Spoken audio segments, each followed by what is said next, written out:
بسم اللہ الرحمن الرحیم۔ السلام علیکم فرینڈس، جو لوگ ہمارے چینل پر نئے ہیں ان سے گزارش ہے ہمارے چینل ایشال آفیشیل کو سبسکرائب کر لیں تاکہ ہمارے یہاں آنے والی نیو ویڈیو کا نوٹیفیکیشن آپ کو بر وقت ملتا رہے۔ آج میں آپ کے لیے انتہائی خوفناک اور سنسنی خیز کہانی لے کر آئی ہوں۔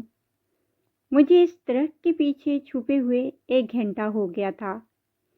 ان کے جانے کا یقین کر کے اب میں یہاں سے اٹھی تھی۔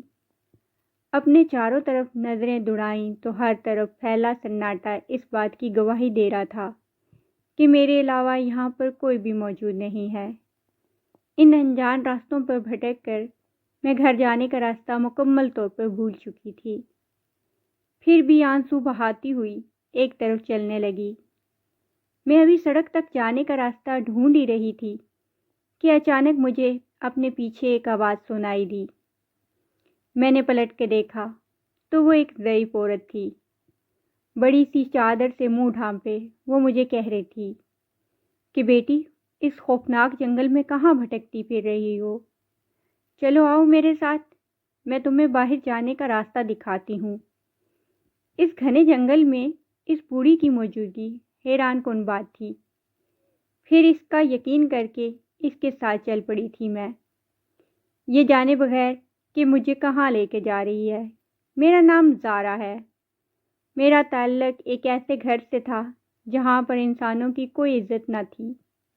ہر کوئی ایک دوسرے کو کاٹ کھانے کو دوڑتا تھا۔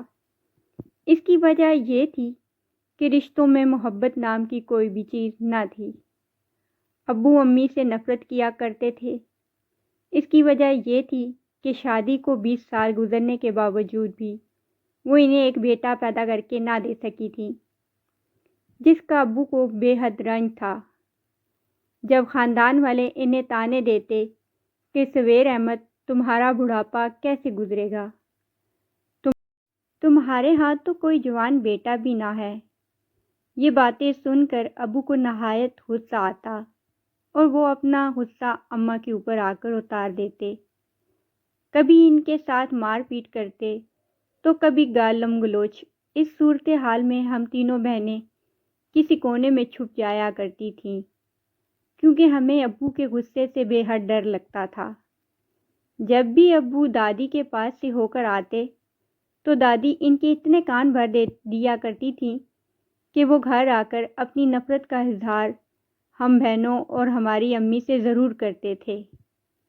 میں اب 20 سال کی ہو چکی تھی اور میں نے 12 جماعتیں پڑھ لی تھیں۔ مجھ سے چھوٹی سارا اور مائرہ تھی جو ابھی کالج میں پڑھ رہی تھی۔ مجھے یاد نہیں پڑتا کہ ابو نے کبھی ہمیں گود میں اٹھا کر پیار کیا ہو، بلکہ وہ ہم تینوں بہنوں سے عجیب سی بیزاری کا اظہار کرتے۔ ایک ہماری امی ہی تھیں جو دن رات ہمارے ناز نخرے اٹھایا کرتی اور ہماری ہر ضرورت کی چیز ہمیں لا کر دیا کرتی۔ ابو جس جگہ پر نوکری کرتے تھے ان کی تنخواہ اچھی خاصی تھی، جس میں ہم تینوں بہنیں بہت اچھے سے اپنی زندگی گزار سکتی تھی، لیکن ابو کبھی بھی اپنی پوری تنخواہ امی کو نہ دیا کرتے تھے۔ وہ صرف خرچے کے نام پر تھوڑی سی رقم امی کو تھما دیا کرتے۔ امی کو سلائی آتی تھی، اس وجہ سے ان کی محلے میں اچھی سلائی کی دھوم تھی، جس کی وجہ سے محلے کی اچھی گھرانے کی خواتین ان سے کپڑے سلوا کر اچھی سلائی دے دیا کرتی، جس سے امی اپنی اور ہماری تمام ضرورتیں پوری کر لیا کرتی تھیں۔ اب امی اور ابا ان دنوں بڑھاپے کی جانب مائل تھے۔ ابو سے نوکری نہ ہو رہی تھی تو دوسری طرف امی کی بنائی بھی سلائیاں کر کر کے متاثر ہوئی تھی۔ میں نے سوچ لیا تھا کہ میں شادی نہیں کروں گی، بلکہ نوکری کر کے ابو کا سہارا بنوں گی اور ان کی بیٹا نہ ہونے کی خواہش کو میں اس طریقے سے پورا کروں گی، انہیں بیٹا بن کے دکھاؤں گی۔ پھر ایک دن ابو کی فیکٹری سے ہی فون آیا، جب انہیں کمپنی میں ہی ہارٹ اٹیک آیا تھا، جس کی وجہ سے وہ ہسپتال چلے گئے تھے۔ ابو بھلے ہی ہم سے اپنی نفرت کا اظہار کرتے رہتے تھے، لیکن میں ان سے بہت محبت کرتی تھی، اس لیے یہ بات سن کر ہم رونے لگے اور میں فوراً ہی امی کے ساتھ ہسپتال پہنچ گئی۔ وہاں جا کر پتہ چلا کہ ابو کو ایک دل کی بیماری ہو گئی تھی جس کا علاج کروانا بہت ضروری تھا، ورنہ انہیں کبھی بھی ہارٹ اٹیک کا خطرہ ہو سکتا تھا جو ان کے لیے جان لیوا ثابت ہوتا۔ اب میں اور امی ابو کو گھر لے کر آ گئے تھے۔ میں نے دیکھا کہ ابو گھر آ کر بہت چپ سے تھے، لیکن میں نے دل میں سوچ لیا تھا کہ ابو کو اب ہرگز کام کرنے کے لیے فیکٹری نہیں جانے دینا ہے، بلکہ میں خود ہی کوئی نوکری ڈھونڈ کر ابو کی جگہ پر نوکری کروں گی۔ پھر میں کافی دنوں تک خود کو سڑکوں پر خوار کرتی رہی۔ ہمارے محلے سے 2-3 لڑکیاں کسی فیکٹری میں کام کرتی تھیں۔ میں نے ان سے کہہ رکھا تھا کہ جیسے ہی تمہاری فیکٹری میں کوئی جگہ خالی ہو تو مجھے نوکری دلوا دینا۔ انہوں نے مجھ سے وعدہ کیا ہوا تھا کہ ہم تمہیں ضرور کام پر لگوا دیں گے۔ کافی دن گزر گئے لیکن ان کی طرف سے کوئی جواب نہ آیا۔ تھک ہار کر میں نے خود ہی مختلف جگہوں پر جانے کا فیصلہ کیا تھا۔ کافی دن کے بعد مجھے ایک نوکری مل گئی تھی، لیکن جس فیکٹری میں مجھے نوکری ملی تھی وہ گھر سے کافی فاصلے پر تھی۔ لیکن اچھی بات یہ تھی کہ ان کی ایک بس روزانہ ورکرز کو لینے اور چھوڑنے آتی تھی۔ امی میرے اکیلے آنے جانے کی وجہ سے پریشان تھی، لیکن میں نے امی کو کہہ دیا تھا کہ جس طرح اور لڑکیاں کام کر کے اپنا گزارا کر رہی ہیں ایسے میں بھی کر سکتی ہوں۔ میری بات سن کر امی چپ ہو گئی تھی۔ ابھی مجھے فیکٹری میں جاتے ہوئے 2-3 دن ہی گزرے تھے کہ اچانک ایک دن فیکٹری کی بس خراب ہو گئی۔ ابھی راستہ آدھا بھی نہ ہوا تھا اور میں چونکہ نئی تھی اس لیے مجھے راستوں کا اتنا پتہ بھی نہ تھا۔ بس کا ڈرائیور کہنے لگا کہ بس ٹھیک ہونے میں کافی گھنٹے لگ سکتے ہیں، اسی لیے اس سے پہلے کہ رات کا اندھیرا زیادہ پھیلے آپ لوگ اپنے اپنے گھر جانے کا بندوبست کر لیں۔ تمام لڑکیوں کے گھر نزدیک تھے، وہ سب ایک دوسرے کے ساتھ اپنے اپنے گھر چلی گئیں، لیکن میرا گھر بہت دور تھا اور پھر میرے ساتھ آنے جانے والی کوئی لڑکی بھی نہ تھی۔ شام کا اندھیرا پھیلنے کو تھا۔ میں جلدی پیدل ہی گھر کی طرف جانے لگی۔ ہر طرف پھیلا سناٹا اس بات کی گواہی دے رہا تھا کہ یہاں پر میرے علاوہ کوئی بھی نہیں تھا۔ ابھی تھوڑی ہی دور گئی تھی کہ اچانک مجھے اپنے پیچھے 3-4 قدموں کے چلنے کی آوازیں آنے لگیں۔ میں نے پیچھے مڑ کر دیکھا تو 3 اوباش قسم کے لڑکے تھے جو میرا پیچھا کر رہے تھے۔ یوں سڑک پر اکیلی لڑکی کو جاتا دیکھ کر شاید انہوں نے موقع سے فائدہ اٹھانے کی کوشش کی تھی۔ میرے ہاتھوں اور ماتھے سے پسینے پھوٹنے لگے۔ میں بہت زیادہ گھبرا گئی تھی اور میری چال سے انہوں نے اندازہ لگا لیا تھا کہ یہ لڑکی ہمیں دیکھ کر ڈر گئی ہے۔ جب ہی آپس میں زور سے کہکے لگا کر باتیں کرنے لگے۔ یوں اپنے پیچھے لڑکوں کو لگا دیکھ کر میرے اوسان خطا ہو گئے، اسی لیے میں اتنی تیز بھاگنے لگی کہ میرے پاؤں سے چپل تک نکل گئی۔ آس پاس نہ کوئی گاڑی تھی اور نہ ہی کوئی آدمی جس سے میں مدد مانگ سکتی۔ میرے تیز بھاگنے پر انہوں نے بھی میرے پیچھے دوڑنا شروع کر دیا تھا۔ پھر میں نے نہ آؤ دیکھا نہ تاؤ اور اپنی چپلیں وہیں چھوڑی اور ننگے پاؤں دوڑتی ہوئی جس طرف کو راستہ نظر آیا وہیں پہ بھاگنے لگی۔ کچھ دیر تک تو وہ لوگ میرا پیچھا کرتے رہے، پھر میرے ایک جگہ پر چھپ جانے پر وہ کافی دیر تک مجھے ڈھونڈنے کے بعد واپس چلے گئے۔ میں ایک جھاڑی کے پیچھے چھپی تھی۔ جب کافی دیر تک ان کی آوازیں میرے کانوں میں نہ آئیں تب تھک ہار کے میں ان جھاڑیوں سے نکلی، لیکن تب تک بہت دیر ہو چکی تھی کیونکہ ہر طرف کالا اندھیرا پھیلا ہوا تھا، ہاتھ کو ہاتھ دکھائی نہ دے رہا تھا۔ میں ابھی آگے جانے کی سوچ ہی رہی تھی تب اچانک مجھے وہ بوڑھی عورت ملی جو میرا ہاتھ پکڑ کر مجھے نہ جانے کہاں لے کے جا رہی تھی۔ اس کے ساتھ چلتے چلتے میں بہت دور تک آگے آ گئی تھی، لیکن مجھے کوئی سڑک نہ ملی تھی۔ تھک ہار کے میں اس بوڑھی عورت سے کہنے لگی، اماں آپ مجھے کہاں لے کے آئی ہیں؟ پھر اس نے اپنے چہرے پر ڈالی ہوئی چادر میں سے منہ نکال کر مجھے دیکھا تو میرے منہ سے چیخیں نکل گئی تھیں، کیونکہ وہ کوئی بوڑھی عورت نہ تھی بلکہ بے تحاشا خوفناک چہرہ اسے کسی اور ہی دنیا کی مخلوق بتا رہا تھا۔ اس سے پہلے کہ وہ مجھے کھینچ کر اپنے قریب کرتی، میں نے فوراً ہی اس سے اپنا ہاتھ چھڑایا اور تیز بھاگنے لگی۔ وہ بوڑھی عورت اپنی لاٹھی ٹیکتی ہوئی میرے پیچھے بھاگتی، مجھے کہہ رہی تھی کہ رکو رکو، میری بات تو سنو، لیکن میں اسے مڑ کر بھی نہ دیکھنا چاہتی تھی۔ کافی دور تک بھاگنے کے بعد میری حالت اور بھی بری ہو رہی تھی اور رات بھی مزید گہری ہوتی جا رہی تھی۔ میں وہیں ایک درخت کے نیچے بیٹھ کر رونے لگی۔ اچانک ہی میری نظر ایک جگہ پر چمکتی ہوئی روشنی پر پڑی۔ وہاں پر موجود روشنی اس بات کی گواہی دے رہی تھی کہ ضرور وہاں پر کسی نہ کسی کا گھر موجود ہے۔ اگرچہ وہ روشنی بہت دور تھی، لیکن میں پیدل چل کر اس تک پہنچ سکتی تھی۔ آج کی رات اگر میں کسی گھر میں گزار لیتی تو صبح ہوتے ہی میں واپس اپنے گھر جا سکتی تھی۔ یہی سوچ کر میں تیز تیز قدم اٹھاتی ہوئی اس روشنی کی طرف بڑھنے لگی۔ میرے پاؤں جگہ جگہ سے چھل گئے تھے اور ان میں سے خون بھی رس رہا تھا، لیکن مجھے کسی کی پرواہ نہ تھی۔ بس میں وہاں تک جانا چاہتی تھی جہاں پر مجھے وہ روشنی دکھائی دے رہی تھی۔ دل میں خیال آیا کہ میں اتنی دیر تک گھر نہ پہنچی ہوں تو امی بیچاری کی کیا حالت ہوگی، اور شاید ابو تو یہ سوچ رہے ہوں گے کہ میں کسی لڑکے کے ساتھ بھاگ گئی ہوں۔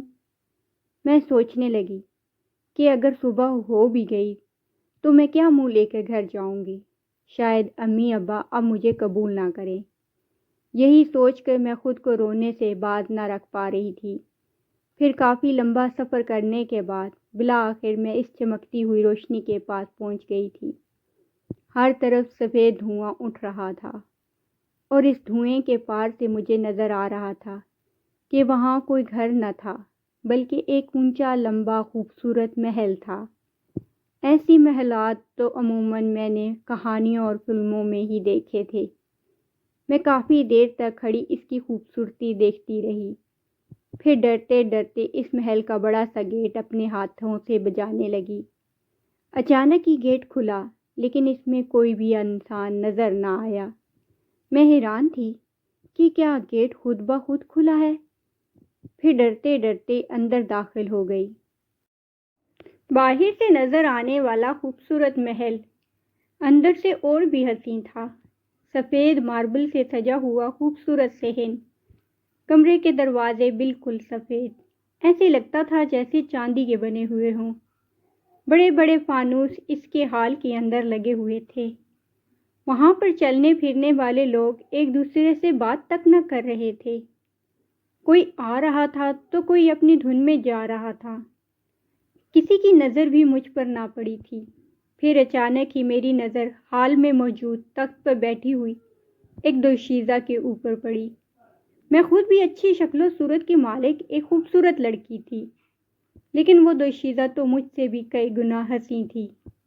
میں کافی دیر تک اسے دیکھتی رہی۔ وہ خوبصورت دوشیزہ نہ جانے کیوں آنسو بہاتی نہایت غمگین نظر آ رہی تھی۔ اچانک ہی اس کے پاس کھڑے ہوئے ایک بڑی عمر کے مرد کی نظر مجھ پر پڑی۔ جب وہ مجھے حیرت سے دیکھ رہا تھا تو میں نہایت خوف زدہ ہو گئی۔ میں سوچنے لگی کہ شاید وہ مجھے یوں بلا اجازت اس محل کے اندر آنے پر غصہ کرے گا۔ وہ اشارے سے مجھے اپنے پاس بلا رہا تھا۔ اب میرے پاس اس کے قریب جانے کے علاوہ کوئی چارہ بھی نہ تھا۔ میں چھوٹے چھوٹے قدم اٹھاتی اس تک پہنچ گئی۔ وہ حسین لڑکی جو رو رہی تھی، اب وہ بھی اپنی خوبصورت آنکھیں اٹھا کر مجھے دیکھ رہی تھی۔ میں جب اس کے پاس جا کے کھڑی ہوئی تو وہ مالک مجھے کہنے لگا کہ لڑکی تم کون ہو اور یہاں کیا کر رہی ہو؟ تم یقیناً ایک آدم زادی ہو۔ ہم ہرگز کسی بھی انسان کو اپنے محل میں آنے کی اجازت نہیں دیتے، تو پھر تم کیسے اندر آ گئی؟ اس کی آواز میں خوفناک گرج تھی۔ پھر میں کانپتے ہوئے لہجے میں اسے کہنے لگی کہ میں بہت لاچار اور بے بسی کی حالت میں ہوں۔ اس وقت مجھے رہنے کے لیے ایک ٹھکانہ چاہیے تھا۔ پھر میں آپ کے محل کو دیکھ کر یہاں آ گئی تھی۔ میں نے روتے روتے انہیں پوری بات بتائی کہ کس طرح سے میں راستہ بھٹک کر اس جنگل میں آ گئی تھی اور میرے پیچھے خطرناک گنڈے پڑے تھے۔ وہ لڑکی بھی میری کہانی بڑے غور سے سن رہی تھی۔ وہ اس بڑی عمر والے آدمی سے کہنے لگی کہ ابا یہ لڑکی مجبور اور بے بس نظر آتی ہے، آپ اسے ایک رات کے لیے اس محل میں رکنے کی اجازت دے دیں۔ اس لڑکی کے منہ سے یہ بات سن کر میں خوش ہو گئی۔ پھر وہ آدمی مجھ سے کہنے لگا کہ کیا تم کنواری ہو یا پھر شادی شدہ؟ میں اس آدمی کے اس سوال سے حیران ہو گئی۔ پھر میں کہنے لگی کہ ابھی شادی نہیں ہوئی میری، مجھے اپنے ماں باپ کے لیے بہت کچھ کرنا ہے۔ پھر میری بات سن کے وہ کہنے لگا کہ ہمیں ایک کنواری لڑکی کی ضرورت تھی، آج وہ تمہاری صورت میں پوری ہو گئی ہے۔ اگر ہم تمہیں بہت سی مال و دولت اور زیورات دیں اور بدلے میں تم سے ایک کام کرنے کا کہیں تو کیا تم ہماری بات مانو گی؟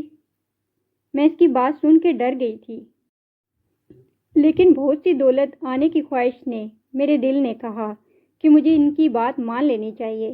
اس لیے میں نے بغیر سوچے سمجھے اس بڑی عمر والے آدمی سے کہا کہ میں آپ کی ہر بات ماننے کو تیار ہوں، مجھے اس وقت بہت سے پیسوں کی ضرورت ہے کیونکہ میرے سر پہ کوئی بڑا بھائی نہیں ہے، اور دوسری طرف میرے ابو کو ایک لمبے اور مہنگے علاج کی ضرورت ہے۔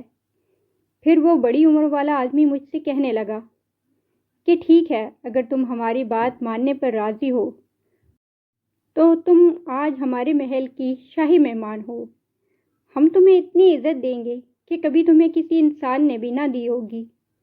اب تم نے ہماری بات ماننے کا کہہ دیا ہے تو ہم تمہیں یہ بات بتا دیتے ہیں کہ آخر ہم تم سے کیا کروانا چاہتے ہیں۔ یہ کہہ کر اس نے اپنی بیٹی کی طرف اشارہ کیا اور پھر مجھے کہنے لگا کہ یہ میری بیٹی جنزادی امالہ ہے۔ تمہیں یہ جان کر حیرت ہوگی کہ تمہارے سامنے نظر آنے والے ہم انسان نہیں بلکہ جنات ہیں، بلکہ یہ پورا محل ہی جناتی محل ہے۔ میری بیٹی جنزادی امالہ نے اپنی پسند کی شادی ایک دوسرے قبیلے کے جنزادے سے کی تھی، لیکن وہاں پر ایک خطرناک شیطانی جنزادی رہتی تھی جو اس جنزادے سے محبت کرتی تھی۔ اس نے حسد اور جلن میں آ کر میری بیٹی کے اوپر ایسا خطرناک عمل کروایا کہ وہ اب ماں بننے کے قابل نہیں رہی۔ اب یہ بات سوچ کر میری جنزادی بیٹی دن رات روتی ہے، لیکن اس کے شوہر کو ہر حالت میں ایک بچہ چاہیے۔ اگر 1 مہینے کے اندر اندر اسے بچہ نہ ہوا تو وہ میری بیٹی جنزادی کو چھوڑ کر اس شیطانی جنزادی سے شادی کر لے گا۔ اگر ہم کسی دوسری جنزادی سے بچہ پیدا کرواتے ہیں تو یہ بات اس جنزادے کو معلوم ہو جائے گی، لیکن تم ایک آدم زادی ہو، اور اگر تم ہمارا یہ کام کر دو گی تو ہم تمہیں اس کام کے بدلے میں بہت سا مال و دولت اور زیورات دیں گے۔ میرے پاس بہت سی ایسی طاقتیں ہیں جس کی وجہ سے میں عمل کر کے یہ راز ساری زندگی دنیا والوں سے چھپا کر رکھ سکتا ہوں۔ تم بھی یہ بات کسی کو نہیں بتاؤ گی اور میری بیٹی جنزادی امالہ کو ایک بچہ پیدا کر کے دو گی۔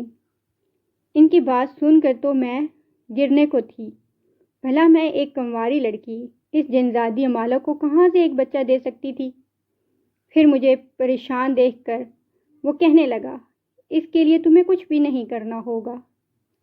ہمارے محل میں ایک ایسا جادوئی پھل ہے جسے کھانے سے کوئی بھی آدم زادی حاملہ ہو سکتی ہے۔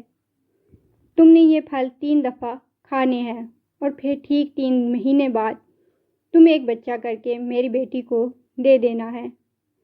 اس طرح سے میری جنزادی بیٹی کی ضرورت پوری ہو جائے گی، پھر تمہاری ضرورت میں پوری کر دوں گا، وہ بھی تمہیں بے تحاشا مال و دولت زیورات دے کے۔ میں نے بغیر سوچے سمجھے ہاں کر دی تھی، لیکن یہ نہیں جانتی تھی کہ وہ مجھ سے اتنا بڑا کام کروانے والے ہیں۔ بھلا یہ کیسے ہو سکتا تھا؟